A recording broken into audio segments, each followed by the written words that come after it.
Di video kali ini membahas tentang kisi-kisi soal operator pelayanan operasional sesuai dengan Surat Edaran Menpan RB 2024. Silahkan simak videonya sampai selesai. Dan jangan lupa di-like, share, dan subscribe, agar admin semangat mengupload video-video terbaru. Sekarang kita langsung ke pembahasan soalnya. Soal nomor 1. Mengapa penting untuk melakukan perawatan rutin terhadap sarana dan prasarana? A. Untuk meningkatkan nilai jual aset. B. Untuk memperpanjang umur pakai aset. C. Untuk memenuhi persyaratan keamanan. D. Untuk mengurangi biaya operasional. E. Semua jawaban benar. Silahkan memilih jawaban yang sesuai.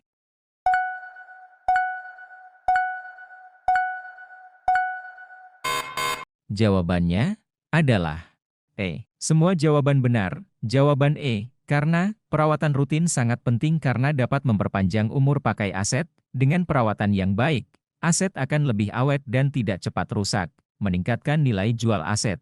Aset yang terawat dengan baik akan memiliki nilai jual yang lebih tinggi, memenuhi persyaratan keamanan. Perawatan rutin dapat mencegah terjadinya kecelakaan atau kerusakan yang membahayakan. Mengurangi biaya operasional, dengan mencegah kerusakan yang lebih parah, biaya perbaikan dan penggantian aset dapat diminimalkan. Soal berikutnya.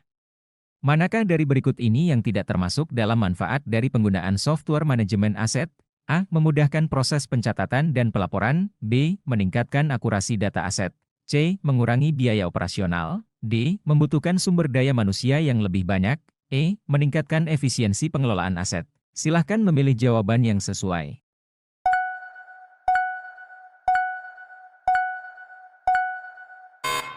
Jawabannya adalah D. Membutuhkan sumber daya manusia yang lebih banyak. Jawaban D. Karena penggunaan software manajemen aset justru dapat mengotomatisasi banyak proses sehingga mengurangi kebutuhan akan sumber daya manusia. Software manajemen aset dapat membantu dalam proses pencatatan, pelaporan, dan analisis data aset secara efisien. Soal nomor 3. Apa yang dimaksud dengan depresiasi aset dan bagaimana pengaruhnya terhadap pencatatan pada lembar buku kendali? A. Penurunan nilai aset karena kerusakan fisik. B. Peningkatan nilai aset seiring waktu. C. Penurunan nilai aset secara bertahap akibat penggunaan, waktu, atau faktor lain. D. Perubahan harga pasar aset. E. Biaya perawatan aset.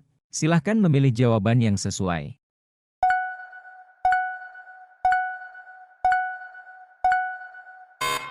Jawabannya adalah C. Penurunan nilai aset secara bertahap akibat penggunaan, waktu, atau faktor lain.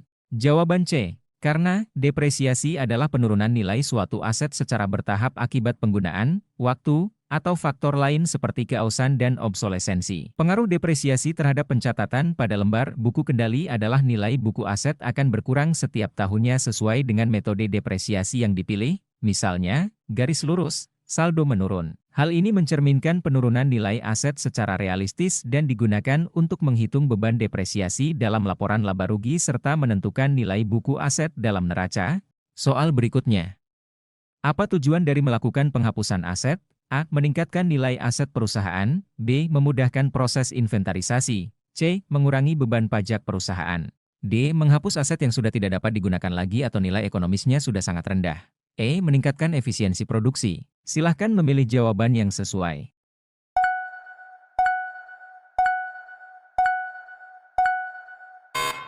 Jawabannya adalah D. Menghapus aset yang sudah tidak dapat digunakan lagi atau nilai ekonomisnya sudah sangat rendah.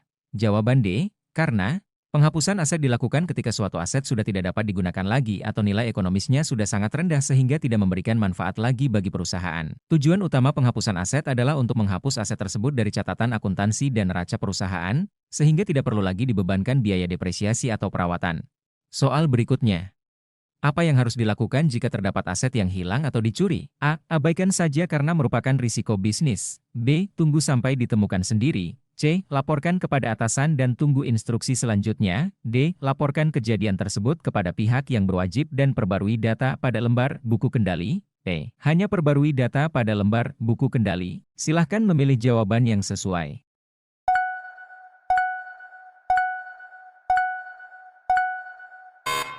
Jawabannya adalah D. Laporkan kejadian tersebut kepada pihak yang berwajib dan perbarui data pada lembar buku kendali. Jawaban D. Karena jika terdapat aset yang hilang atau dicuri, langkah-langkah yang harus dilakukan adalah melaporkan kejadian tersebut kepada pihak yang berwajib, misalnya, kepolisian, untuk membuat laporan kehilangan. Selanjutnya, perbarui data pada lembar buku kendali dengan mencatat status aset sebagai hilang atau dicuri. Hal ini penting untuk tujuan asuransi, audit, dan untuk mencegah penyalahgunaan aset. Soal nomor 6, faktor utama yang harus dipertimbangkan dalam perencanaan distribusi sarana dan prasarana adalah A. Biaya transportasi, B. Jarak tempuh, C. Kebutuhan unit penerima, D. Ketersediaan gudang, E. Semua jawaban benar. Silahkan memilih jawaban yang sesuai.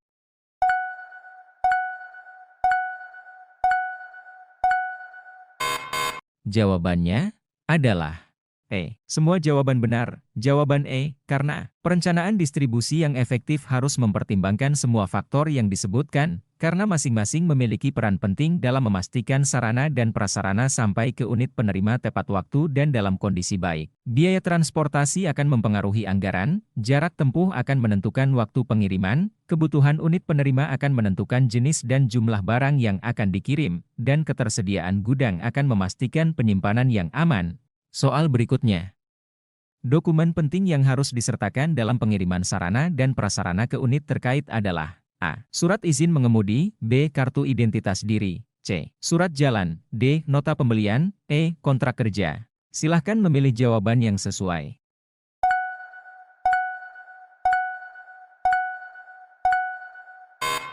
Jawabannya adalah C. Surat jalan. Jawaban C. Karena surat jalan merupakan dokumen resmi yang berisi rincian barang yang dikirim, tujuan pengiriman, dan informasi penting lainnya. Dokumen ini berfungsi sebagai bukti pengiriman dan juga sebagai dasar untuk melakukan pelacakan jika terjadi kendala dalam pengiriman. Soal berikutnya.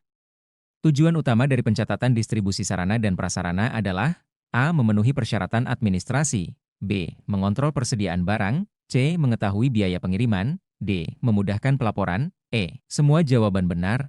Silahkan memilih jawaban yang sesuai.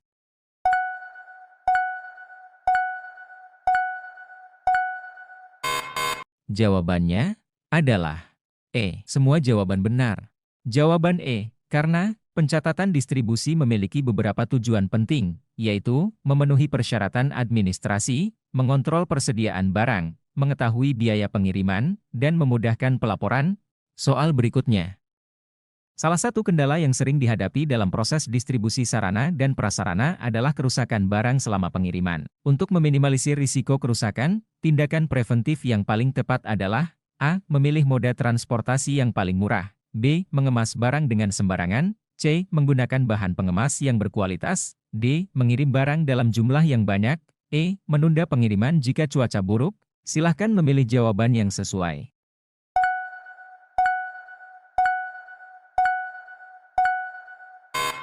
Jawabannya adalah C. Menggunakan bahan pengemas yang berkualitas. Jawaban C. Karena bahan pengemas yang baik akan melindungi barang dari benturan, goresan, dan kondisi lingkungan yang tidak menguntungkan selama perjalanan. Soal nomor 10.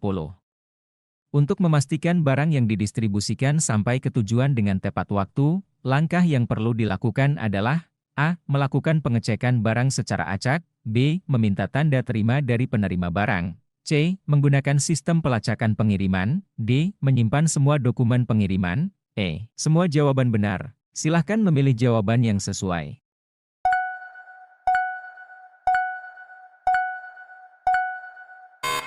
Jawabannya adalah E. Semua jawaban benar. Jawaban E. Karena semua langkah yang disebutkan penting untuk memastikan kelancaran dan ketepatan waktu pengiriman. Soal berikutnya.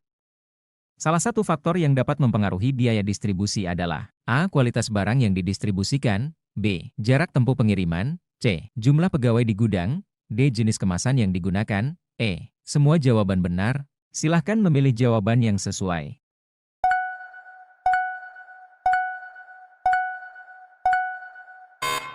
Jawabannya adalah B. Jarak tempuh pengiriman. Jawaban B. Karena semakin jauh jarak tempuh pengiriman, maka semakin besar biaya yang harus dikeluarkan, baik itu biaya transportasi, bahan bakar, maupun biaya lainnya yang terkait dengan jarak tempuh. Soal berikutnya.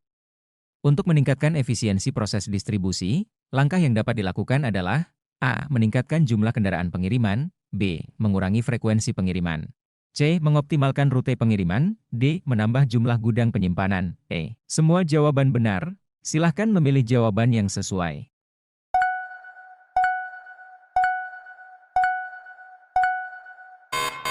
Jawabannya adalah C. Mengoptimalkan rute pengiriman. Jawaban C. Karena dengan mengoptimalkan rute pengiriman, maka jarak tempuh dapat diminimalisir, sehingga waktu pengiriman dapat dipercepat dan biaya distribusi dapat ditekan.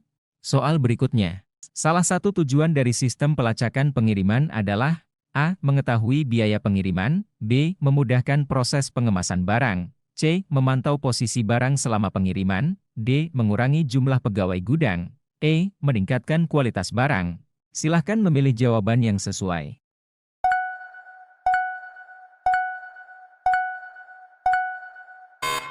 Jawabannya adalah C. Memantau posisi barang selama pengiriman. Jawaban C. Karena sistem pelacakan memungkinkan kita untuk mengetahui di mana posisi barang saat itu, sehingga dapat dilakukan tindakan yang diperlukan jika terjadi kendala dalam pengiriman. Soal nomor 14. Tujuan utama dari melakukan inventarisasi sarana dan prasarana secara berkala adalah A. Mengetahui jumlah pegawai yang dibutuhkan. B. Mempermudah proses pengadaan barang baru. C. Mendapatkan data yang akurat tentang aset yang dimiliki. D. Meningkatkan efisiensi produksi. E. Menentukan harga jual aset. Silahkan memilih jawaban yang sesuai.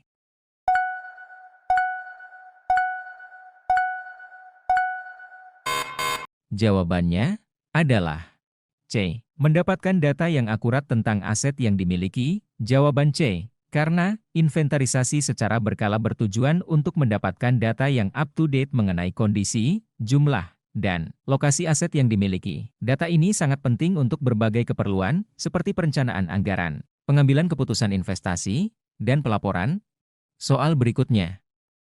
Apa yang harus dilakukan jika jumlah barang yang diterima tidak sesuai dengan yang tertera pada surat jalan? A. Menerima barang dan melaporkan kekurangan kemudian. B. Menolak menerima barang seluruhnya. C. Membuat berita acara ketidaksesuaian dan meminta penjelasan dari pemasok. D. Meminta potongan harga atas barang yang kurang. E. Semua jawaban benar. Silahkan memilih jawaban yang sesuai.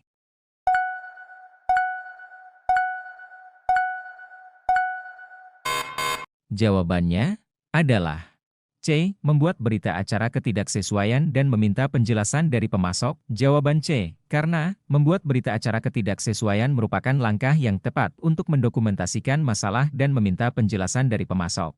Soal berikutnya. Salah satu langkah penting dalam proses inventarisasi adalah A. Membandingkan harga pasar aset.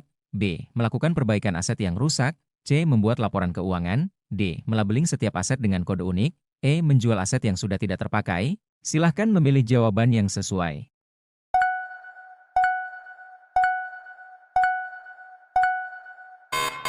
Jawabannya adalah D. Melabeling setiap aset dengan kode unik.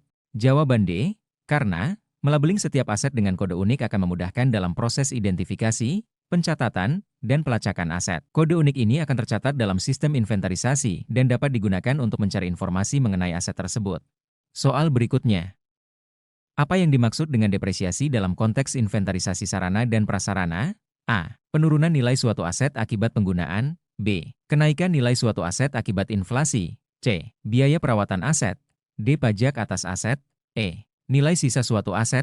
Silahkan memilih jawaban yang sesuai.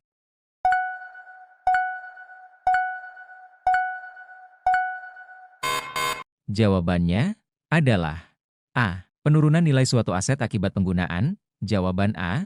Karena depresiasi adalah penurunan nilai suatu aset secara bertahap akibat penggunaan, waktu, atau faktor lain seperti keausan. Depresiasi perlu diperhitungkan dalam laporan keuangan dan perencanaan penggantian aset. Soal berikutnya. Manakah dari berikut ini yang tidak termasuk dalam metode inventarisasi? A. Metode fisik. B. Metode perpetual. C. Metode periodik. D. Metode sampling. E. Metode observasi. Silahkan memilih jawaban yang sesuai.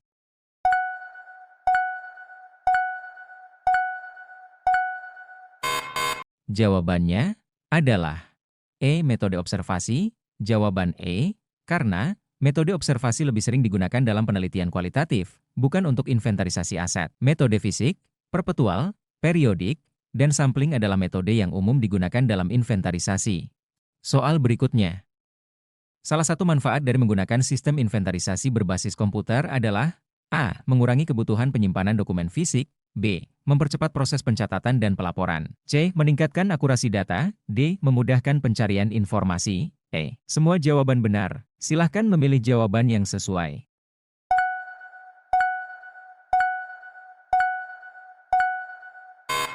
Jawabannya adalah E. Semua jawaban benar. Jawaban E. Karena sistem inventarisasi berbasis komputer menawarkan banyak keuntungan, seperti efisiensi, akurasi, dan kemudahan dalam mengelola data aset. Soal berikutnya. Salah satu alasan mengapa penting untuk melakukan fisik inventory, inventarisasi fisik, secara berkala adalah untuk A. Membandingkan harga pasar aset. B. Memperbarui catatan akuntansi. C. Memeriksa keberadaan aset secara fisik dan membandingkannya dengan catatan. D. Menentukan nilai depresiasi aset. E. Mengidentifikasi aset yang sudah tidak terpakai. Silahkan memilih jawaban yang sesuai.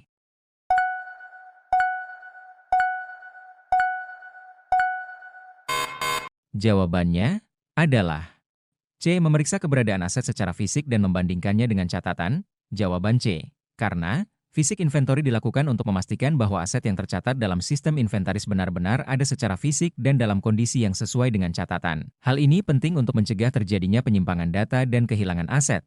Soal berikutnya. Apa yang dimaksud dengan metode perpetual dalam inventarisasi? A. Metode yang dilakukan secara berkala, biasanya pada akhir periode akuntansi. B. Metode yang mencatat setiap perubahan persediaan secara langsung. C. Metode yang hanya mencatat perubahan persediaan secara fisik. D. Metode yang menggunakan sampel untuk menghitung total persediaan. E. Metode yang didasarkan pada perkiraan. Silahkan memilih jawaban yang sesuai.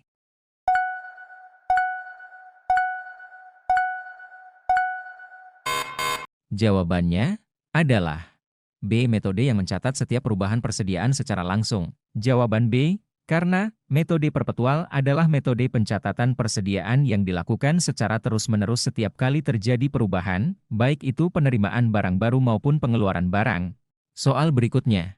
Faktor apa saja yang perlu diperhatikan dalam menentukan metode inventarisasi yang tepat? A. Jenis aset yang dimiliki. B. Ukuran perusahaan. C. Frekuensi transaksi. D. Semua jawaban benar. E. Hanya A dan B benar. Silahkan memilih jawaban yang sesuai.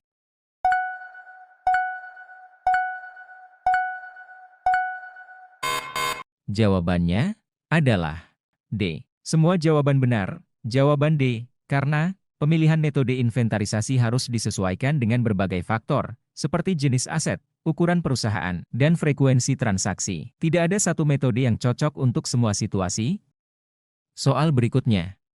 Apa yang harus dilakukan jika ditemukan perbedaan antara hasil fisik inventory dengan catatan inventaris? A. Melakukan penyelidikan untuk mengetahui penyebab perbedaan. B. Mengabaikan perbedaan tersebut. C. Mengubah catatan inventaris agar sesuai dengan hasil fisik inventory. D. Menjual aset yang tidak tercatat. E. Membeli aset yang tidak ditemukan secara fisik. Silahkan memilih jawaban yang sesuai.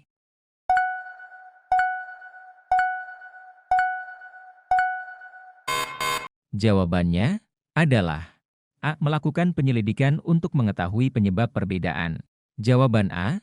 Karena jika ditemukan perbedaan, perlu dilakukan penyelidikan untuk mengetahui penyebabnya. Apakah ada kesalahan pencatatan, kehilangan aset, atau faktor lainnya. Setelah penyebab diketahui, baru dapat diambil tindakan yang sesuai. Soal berikutnya. Mengapa penting untuk menjaga akurasi data inventaris? A. Untuk memudahkan proses pengambilan keputusan. B. Untuk memenuhi persyaratan hukum dan akuntansi. C. Untuk mencegah terjadinya penyalahgunaan aset. D. Semua jawaban benar. E. Hanya A dan B benar. Silahkan memilih jawaban yang sesuai.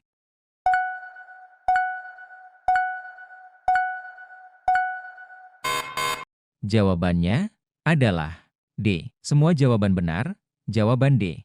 Karena data inventaris yang akurat sangat penting untuk berbagai tujuan, mulai dari perencanaan, penganggaran, pengambilan keputusan, hingga pelaporan keuangan.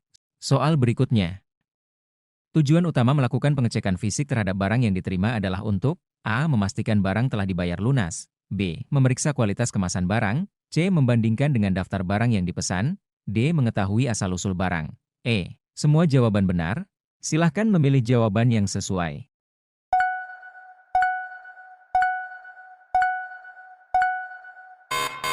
Jawabannya adalah C. Membandingkan dengan daftar barang yang dipesan. Jawaban C. Karena pengecekan fisik bertujuan untuk memastikan bahwa barang yang diterima sesuai dengan daftar barang yang telah dipesan, baik dari segi jenis, jumlah, maupun kondisi. Subscribe channel ini agar selalu dapat notifikasi video soal-soal terbaru P3K. Terima kasih.